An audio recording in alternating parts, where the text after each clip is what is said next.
आज मैं synthetic medicine, synthetic food और जितने भी अप्राकृतिक तत्व हैं हमारे जीवन में सुबह से शाम तक, hair care, dental care, skin care, home care, toilet cleaner, floor cleaner, घर बनाते हैं उसमें इतनी सिंथेटिक चीज़ें हैं, सिंथेटिक पेंट्स, जितने भी हम सफाई के लिए एलिमेंट्स यूज करते हैं उनमें हर जगह केमिकल भरे पड़े हैं जिंदगी में, और उससे एयर, वाटर, सॉइल सब कुछ पोल्यूटेड हुआ जाता है। चारों तरफ पोल्यूशन है, रेडिएशन है, और इस सारे प्रदूषण के बीच आपको स्वस्थ रहना है। Yoga for obesity and flexibility, yoga for spinal cord and structural balance, integrated yoga practice for all. आपने अपने अभ्यास करते रहना, जो जितना कर सके। जरा गौर से सुनिए, जो भी हम सिंथेटिक दवा लेते हैं, सिंथेटिक फूड, रेडिएशन, पोल्यूशन से लेकर के जितने भी ये अप्राकृतिक तत्व है, ये कितने गहरे संकट में आपको डालते हैं, जरा सुनना। एक बार की सिंथेटिक दवा से भी बच्चों को टाइप 1 डायबिटीज हो सकता है, और बड़ों को भी लगातार। जब छोटे बच्चों को होता है इसका मतलब बड़ों पर थोड़ा सा कम असर होता है, लेकिन उन पर भी उसका बुरा असर जरूर होता है। अच्छा असर तो थोड़ी देर के लिए और बुरा असर जिंदगी भर के लिए। इसलिए मैंने एक वाक्य कहा है कई बार, टेम्परेरी रिलीफ और परमानेंट नुकसान। अब देखो, ये पूरा एलोपैथी की, मॉडर्न मेडिसिन्स का, सिंथेटिक दवाओं का कितना खतरनाक कुचक्र है, षड्यंत्र है, जरा इसको समझिए। टेम्परेरी रिलीफ किसमें? बीपी में, शुगर में, थायराइड में, कोलेस्ट्रॉल में, पेन में, गैस में, कब्ज में, एसिडिटी में, और तमाम तरह की जो आप दवाइयाँ खाते हो, एंटीबायोटिक्स खाते हो। टेम्परेरी रिलीफ और परमानेंट नुकसान, ये है विज्ञान के नाम पर जो अज्ञान, रिसर्च के नाम पर आप जो जहर खा रहे हो,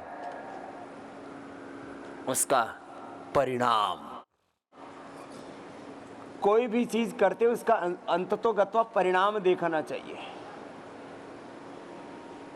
परिणाम का चिंतन किए बिना जो काम करते हैं, फिर वो किसी बहुत बड़े हादसे की शिकार हो जाते हैं। एक बार की सिंथेटिक दवा से भी, अब किसी प्रेग्नेंट महिला ने सिंथेटिक दवा खा ली तो अपंग बच्चे पैदा हो सकते हैं। जरा सुनिए, किसी गर्भवती महिला ने सिंथेटिक दवा खा ली तो अपंग बच्चे पैदा हो सकते हैं। बच्चे ने दवा खा ली तो जिंदगी भर के लिए बच्चे को शुगर, जिंदगी भर के लिए उसके लिए लीवर पर, किडनी पर, पेनक्रियाज पर, हार्ट पर, ब्रेन, नर्वस सिस्टम पर बुरा असर हो सकता है। और ये तो बच्चों पर बताया। मैंने हजारों बच्चे देखे हैं जिनको आपने दवा दे दी, किसके लिए? बुखार के लिए दवा दी, एंटीबायोटिक दी, सर्दी जुकाम कफ कोल्ड के लिए दवा दी, पेट दर्द के लिए दवा दी, कोई एंटीबायोटिक दे दी, जिंदगी भर के लिए बच्चों को शुगर हो गई। ये तो मैंने हजारों बच्चों के ऊपर देखा है। अगली बात सुनो, synthetic vitamin D, B12, calcium, iron, omega protein powder और तमाम तरह की ताकत की दवाओं के नाम पर इधर उधर की कुछ चीज़ें खाई। ब्रेन स्ट्रोक होकर के, हार्ट अटैक होकर के मर गए कितने लोग, कितने लोग अपंग होकर के जी रहे हैं, जिंदगी और मौत के बीच में जूझ रहे हैं। ये synthetic nutraceuticals, vitamin D, B12, calcium, iron, omega vitamins, nutritions, micro nutritions के नाम पर, प्रोटीन के नाम पर, सेहत बनाने के नाम पर, ताकत की दवाइयों के नाम पर जो तबाही मच रही है, बहुत बड़ा डिजास्टर है। अब इसके अलावा तीसरी बात जो कोरोना के समय से सारा देश और सारी दुनिया देख रही है, और हर बार इन बातों को नकार दिया जाता है कि नहीं ये तो ऐसे ही हो गया था। ऐसे कैसे हो गया था? छोटे बच्चे जो स्कूल जा रहे हैं, छोटे बच्चे जो अभी खेल रहे हैं, और कोई आदमी कहीं पर बैठा है, कहीं पर लेटा है, वहीं बैठे बैठे लेटे लेटे brain stroke, heart attack, liver kidney failure और कैंसर जैसे रोग। लो, ये कैसे हो रहा भाई? तो जरा गौर से सुनिए, आगे और खतरनाक मामला है। मैंने देखा है पार्किंसंस, अल्जाइमर, डिमेंशिया, MND के रोगियों की संख्या बाढ़ की तरह बढ़ गई है। ला, बीमारी महामारियों की तरह जो बढ़ रही है। अब थोड़ा और जरा विचार कीजिए, आज से 40 साल पहले की बात कर रहा हूं, अपने बचपन की। 40-50 साल पहले मैंने देखा गांव में एक भी व्यक्ति को, कोई 10-20 गांव में एक व्यक्ति को शुगर हुआ करती थी। 10-20 गांव में न BP की बीमारी थी, न शुगर की बीमारी थी, लिवर किडनी फेलियर तो होते ही नहीं थे। यदि किसी कारण से बच्चे का जन्म के समय कोई उसको बड़ी प्रॉब्लम आ गई तो मौत हो गई तो अलग बात है छोटे बच्चे की।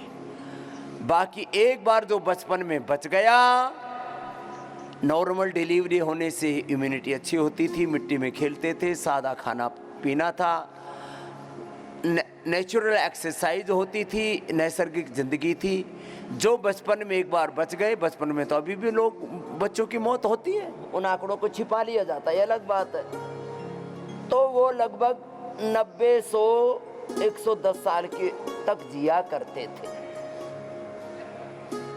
एवरेज आयु की जो एवरेज आयु है, एवरेज इनकम जो है 100 में से एक आदमी की इनकम ज़्यादा है या 10 आदमियों की इनकम ज़्यादा है, और 90 की इनकम में उसको जोड़ करके पर कैपिटा इनकम गिन दिया जाता है। ये पर कैपिटा इनकम, ये एवरेज एज, ये ऐसे आंकड़े हैं लोगों की आंखों में धूल झोंकने के लिए और लोगों को मूर्ख बनाने के लिए।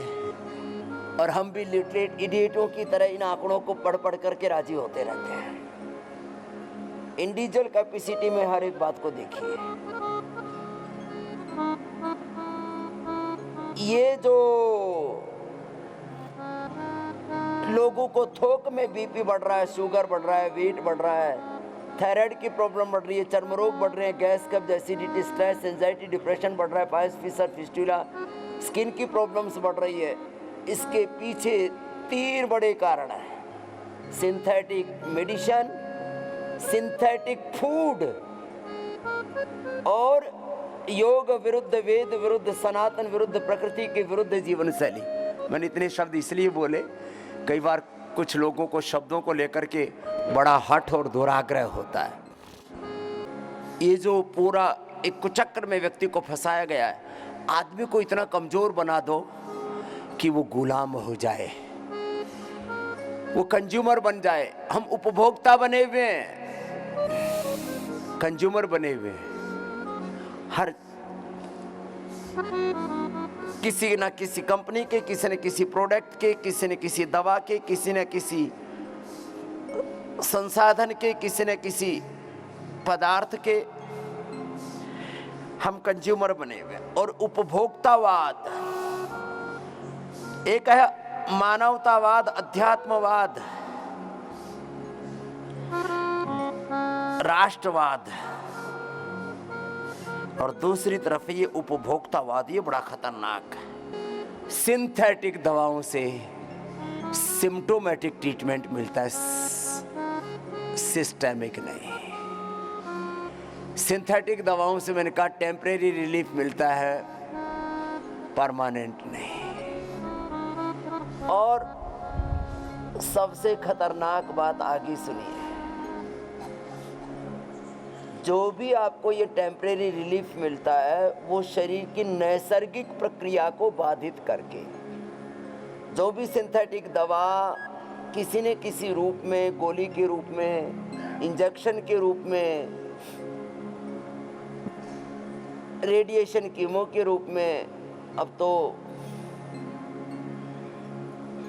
बायोलॉजिकल के रूप में, और राम बड़ा खतरनाक, दिन प्रतिदिन और खतरनाक खेल होता जा रहा है। आयुर्वेद में हम सिम्प्टोमेटिक सिस्टेमिक दवाई देते हैं, प्राइमरी प्रिवेंशन भी करते हैं, सेकेंडरी प्रिवेंशन भी करते हैं, एक्यूट मैनेजमेंट भी करते हैं, बीमारियों को कंट्रोल की और रिहेबिलिटेशन पैलिएशन के लिए। और सबसे बड़ी बात है सस्टेनेबल सॉल्यूशन के लिए हम yoga, Ayurveda, panchakarma, shatkarma, medicated water, medicated food, fasting, उपवास, उपासना के द्वारा जो आपको उपचार दे रहे हैं, ये बहुत बड़ा इसके पीछे दर्शन है। हम त्रिदोष को बैलेंस करते हैं। एलोपैथी में कॉन्सेप्ट ही नहीं है वात पित्त कफ त्रिदोष को बैलेंस करने का। हम स्थूल सूक्ष्म कारण शरीर को, अन्नमय, प्राणमय, मनोमय, विज्ञानमय, आनंदमय कोश को, हम पंच महाभूतों को, पंच ज्ञानेंद्रियों, पंच कर्मेंद्रियों, अंतःकरण, चतुष्ट, 72 करोड़, 72 लाख, 10,201 नाड़ियों को, अष्टचक्र, नवद्वारों को, इस शरीर के साथ, दृष्टि के साथ हम केवल एक भौतिक सत्ता नहीं है, हम एक जड़ शरीर मात्र नहीं, हम एक चैतन्य पूर्ण सत्ता है। हम शरीर, इंद्रियों, मन, प्राण, चित्त, चेतना, आत्मा जो हमारा पूरा घटक है, इसको एक साथ उपचार देते हैं। इसलिए मैं बात करता हूं इंटीग्रेटेड ट्रीटमेंट, इंटीग्रेटेड थेरापी, समग्र, संपूर्ण, सर्वांगीण, संतुलित स्वास्थ्य, ये जो पूरा उपाय यहां करवा रहे हैं आपसे। एक एक सेल से लेकर के 37 ट्रिलियन सेल्स की एनर्जी को चैनलाइज कर रहे हैं। मैं कहता हूं when we are doing yoga properly with right method, with right timing, concentration, continuity and divinity के साथ, जब योग पूरा करो, पूरे विधि विधान के साथ जब ये योग संपन्न होता है, then we are achieving complete expression, not only physical, mental, emotional, universal expression। कितनी बड़ी रचना है ये, कितना अमूल्य जीवन है ये। इस जीवन को बिना समझे, ये जीवन जो भगवान की सबसे बड़ी सौगात और उपहार है, इसका उपहास उड़ाते रहते, इसकी अवहेलना करते रहते। Complete expression, complete balance, complete rejuvenation, complete divine transformation. योग से देवत्व, ऋषित्व, ब्रह्मत्व की, पिंड में ब्रह्मांडीय ऊर्जाओं की, ब्रह्मांडीय संपूर्ण सामर्थ्य की प्राप्ति, रोगों की समाप्ति तो एक छोटी सी बात है। देवत्व, ऋषित्व, ब्रह्मत्व की प्राप्ति, पिंड में ब्रह्मांडगत समस्त दैवी शक्तियों की प्राप्ति, अष्ट सिद्धि, नवनिधि, दशम विद्या, परा विद्या, अध्यात्म विद्या, इस जीवन के दृष्ट और अदृष्ट, व्यक्त अव्यक्त, मूर्त अमूर्त तत्वों की अनुभूति योग से होगी। पूर्ण विवेक से, पूर्ण भक्ति से, पूर्ण पुरुषार्थ से योग का निष्पादन। कुछ केवल थोथे कोरे ज्ञान के बोझ तले दब रहे हैं, कुछ भक्ति के नाम पर अकर्मण्य होकर के, प्रमादी होकर के, मूर्खतापूर्ण और प्रमादपूर्ण भक्ति के नाम पर आडंबर कर रहे हैं। कुछ घनघोर अज्ञान में और अश्रद्धा असंवेदनशीलता में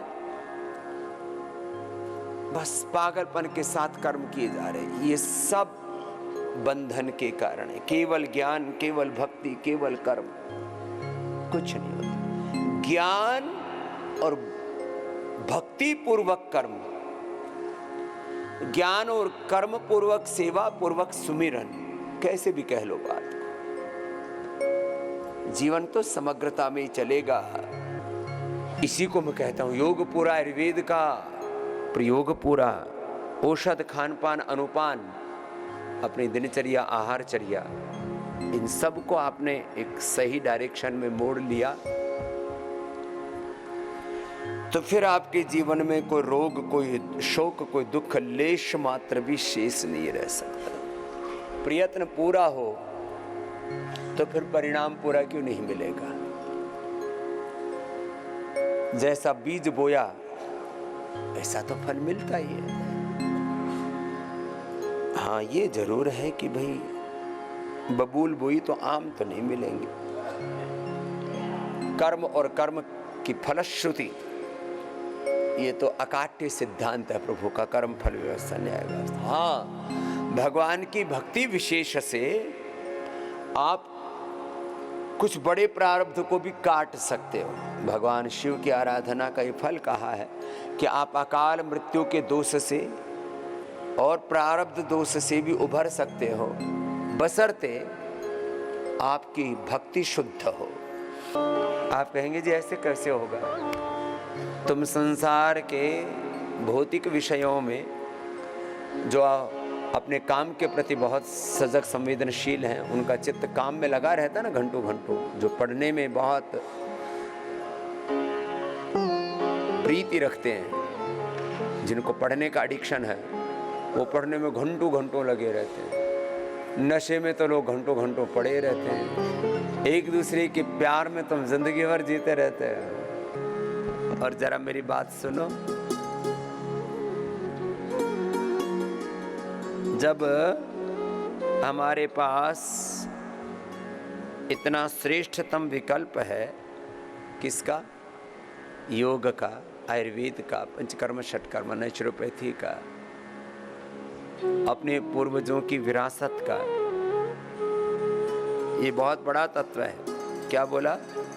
जब हमारे पास में श्रेष्ठतम विकल्प है, एक बार बोलो मेरे साथ में, श्रेष्ठतम विकल्प। विकल्प का मतलब ऑप्शन। जब श्रेष्ठतम विकल्प, जब अल्टीमेट मेडिसिन सिस्टम, जब अल्टीमेट नॉलेज, जब अल्टीमेट ट्रुथ, इसी को ही सनातन धर्म कहते हैं। सनातन माने इटर्नल, इटर्नल, शाश्वत, नित्य। जब अंतिम शाश्वत सत्य हमारे पास में है, फिर न जाने क्यों हम रोगों में, भोगों में, दुखों में फंसे हुए, उलझे हुए। कितना बड़ा आश्चर्य है ये। शाश्वत सत्य होते हुए रोगों में, दुखों में, भोगों में हम कष्ट पा रहे हैं।